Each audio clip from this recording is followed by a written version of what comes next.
এই হামিম মণ্ডলকে বেঙ্গল এসটিএফ গ্রেপ্তার করার পরেই মুখ্যমন্ত্রী শুভেন্দু অধিকারী তার নিজের ঘরে একটি পর্যালোচনা বৈঠক করেছেন।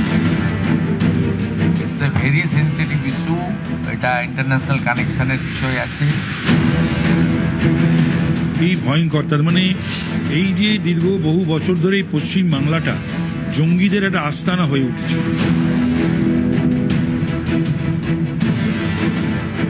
তৃণমূল জমানায় যেটা সেটা হচ্ছে র্যাডিক্যালাইজেশন, ধর্মান্ধ মৌলবাদীদের সংখ্যা বিভিন্ন জায়গায় শিশু মনে বিদ্বেষের বিষ, দেশ বিরোধিতার বিষ, হিন্দু বিদ্বেষের বিষ ঢুকিয়ে দেওয়া।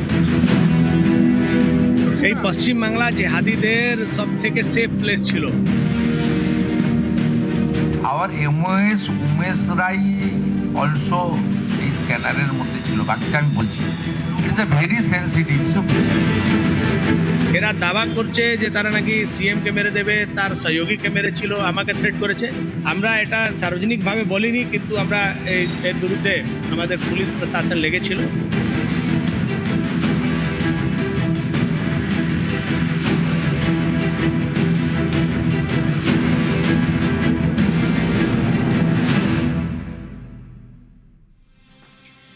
নমস্কার, ঠিক বিকেল 5টায় 5টার 5 মিশালি নিয়ে আপনাদের সঙ্গে রয়েছি আমি প্রিয়াঙ্কা। শুরুতেই গুরুত্বপূর্ণ খবর দেব আপনাদের। গতকালই বর্ধমান থেকে জালে জঙ্গি হামিম মণ্ডল, তাকে গ্রেফতার করেছে এসটিএফ এবং তারপর তাকে হেফাজতে নিয়ে একের পর এক চাঞ্চল্যকর তথ্য সামনে এসেছে। কিছুক্ষণ আগেই এসটিএফ এর আইজি গৌরব শর্মা তিনি সাংবাদিক সম্মেলন করলেন এবং সেখানে আরো চাঞ্চল্যকর তথ্য সামনে আনলেন। কি চাঞ্চল্যকর তথ্য? এই হামিম মণ্ডল মুখ্যমন্ত্রী শুভেন্দু অধিকারীর গতিবিধির ওপর নজর রাখছিল। শুধু তাই নয়, হোয়াটসঅ্যাপ চ্যাটেও নজর ছিল এবং সেখানেও নানা কথা আদান প্রদান, নানা তথ্য আদান প্রদান। এসটিএফ এর আইজি গৌরব শর্মা আজকে সাংবাদিক সম্মেলন করে আর কি চাঞ্চল্যকর তথ্য দিলেন জানার চেষ্টা করব, আপনাদের জানাবো। সান্নিক রয়েছে আমার সঙ্গে সরাসরি। সান্নিক,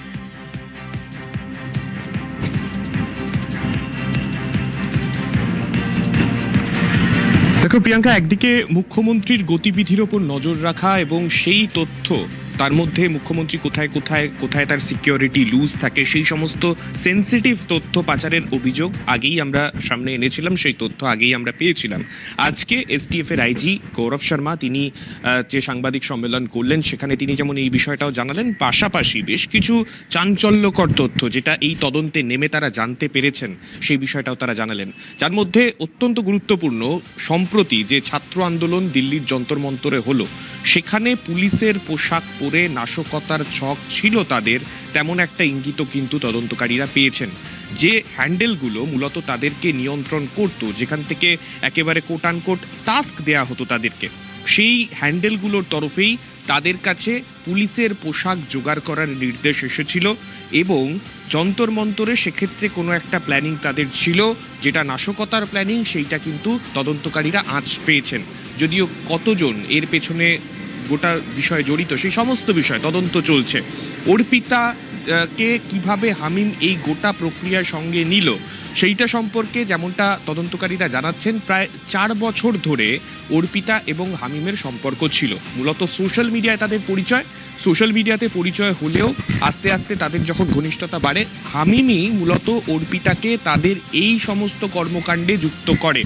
যদিও পরবর্তীতে অর্পিতা নিজে কিন্তু সরাসরি যারা এই হ্যান্ডলার, যারা মূলত পাকিস্তান থেকে অপারেট করত বলে তদন্তকারীরা জানতে পেরেছেন, সেই হ্যান্ডলারদের সঙ্গে অর্পিতা নিজে সরাসরি যোগাযোগ করত। এমনকি যে রাজনৈতিক নেতৃত্ব এবং তার ছেলেকে হানি ট্র্যাপ করার পরিকল্পনা তদন্তকারীরা জানতে পেরেছিলেন, যে ঘটনার কারণে মূলত এই তদন্তে তাদের নামা, সেখানেও কিন্তু এই অর্পিতা যখন এই গোটা কর্মকাণ্ড ঘটাচ্ছে তখন একদম ডাইরেক্ট সে হামিমকে টপকে সে সরাসরি সেই হ্যান্ডলারদের সঙ্গে নিজে সরাসরি যোগাযোগ করেছে, সেই রকম তথ্য প্রমাণও কিন্তু তদন্তকারীরা পেয়েছেন।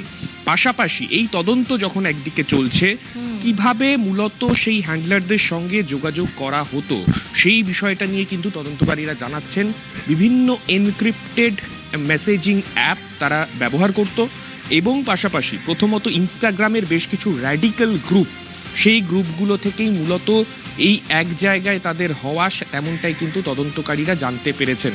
বিভিন্ন র্যাডিক্যাল গ্রুপ, যেখানে এর আগেও আমরা যখন সেই খবর তুলে ধরছিলাম, সারফেস ওয়েবেরই বেশ কিছু সোশ্যাল মিডিয়া অ্যাকাউন্ট যেগুলোতে মূলত এই সমস্ত ভারত বিদ্বেষী বক্তব্য ছড়ানো হতো বলে দাবি, সেই সমস্ত জায়গা থেকেই এই হামিম অর্পিতাদেরকে ব্রেন ওয়াশ করা হতো, তেমনটাই কিন্তু তদন্তকারীরা তদন্তে নেমে জানতে পেরেছেন। যে হামিম মূলত একজন কলেজ ড্রপ আউট, যার বাবা হাওড়ার কাছে একটি কোম্পানিতে সেখানে গার্মেন্টের ট্যাগ বানানোর কাজ করতেন। অর্পিতা সে নিজে একজন গ্র্যাজুয়েট। তাদেরকে কিভাবে পাকিস্তানের কিছু হ্যান্ডলার, যাদের একটা বড় অংশ সেখানকার ইন্টেলিজেন্স সংস্থা আইএসআই এর সঙ্গে যুক্ত, তারা কিভাবে তাদেরকে ট্রেস করলো, কিভাবে তাদের সঙ্গে যোগাযোগ রাখা হতো, সেই সমস্ত বিষয় কিন্তু তদন্ত করে দেখছেন এসটিএফ এর আধিকারিকরা। অর্থাৎ জঙ্গি হামিম মণ্ডলকে জেরায় একাধিক চাঞ্চল্যকর তথ্য এসটিএফ এর হাতে। কিছুক্ষণ আগেই সেই তথ্য ফাঁস এসটিএফ এর আইজি গৌরব শর্মা।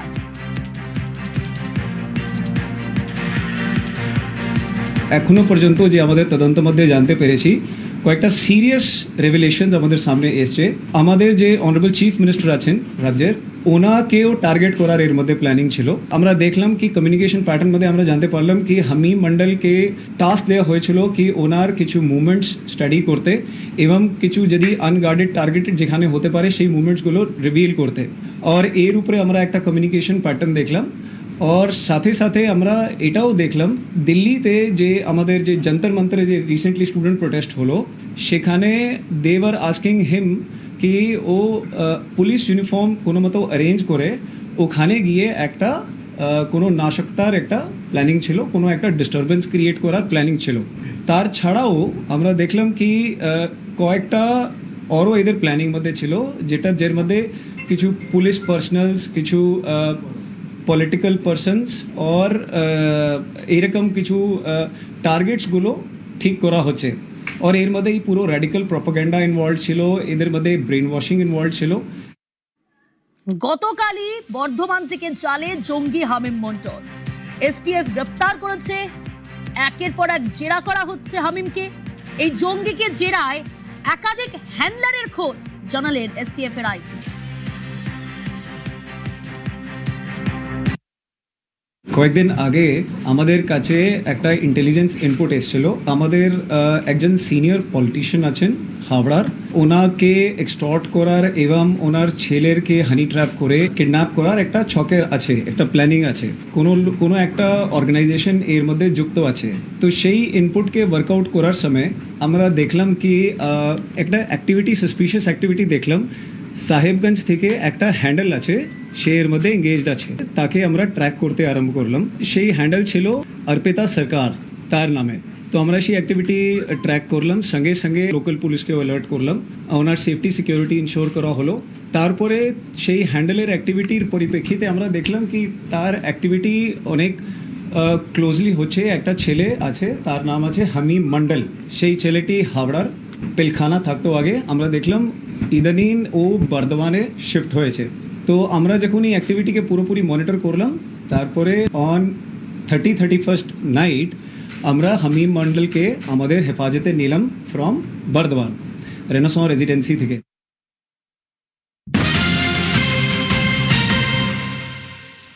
খাগড়াগড়ের জেলায় ফের জালে জঙ্গি। 12 বছরের কলঙ্ক বয়ে চলেছে খাগড়াগড়। 2 অক্টোবর 2014 খাগড়াগড়ে বোমা বিস্ফোরণ। সেই খাগড়াগড়ের পাশেই নবাবহাটে ধৃত জঙ্গি। খাগড়াগড় থেকে এক্সক্লুসিভ রিপোর্ট।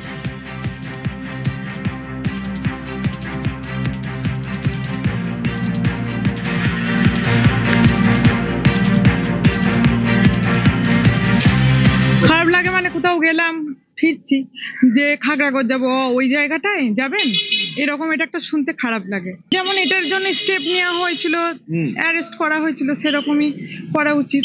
এসব জিনিসকে আটকানোর জন্য আমাদের সবাইকে একত্র হয়ে প্রোটেস্ট করা উচিত এবং পুলিশদেরকেও প্রচন্ড সতর্ক হওয়া উচিত কি একটা ছোট রিজনও যদি হয় সেটাকেও যেন আমরা আটকাতে পারি, তাহলেই আমরা বড় কিছুকেও আটকাতে পারবো। এর মধ্যে কিছু সাধারণ মানুষেরও অসুবিধার মধ্যে পড়তে হয়, সাধারণ মানুষকে হেনস্থা হতে হয়। বিভিন্ন রাজ্যের মানুষ এখানে বসবাস করে, প্রত্যেকটা মানুষকে ধরে ধরে বোঝা যায় না যে কে কেমন ব্যক্তি, কে কেমন মানুষ। প্রশাসন প্রত্যেক বাড়ি বাড়ি তো আর সার্ভে করতে পারবে না। এখানকার যারা লোকাল মানুষ তাদেরকে একটু সচেতন হওয়া দরকার।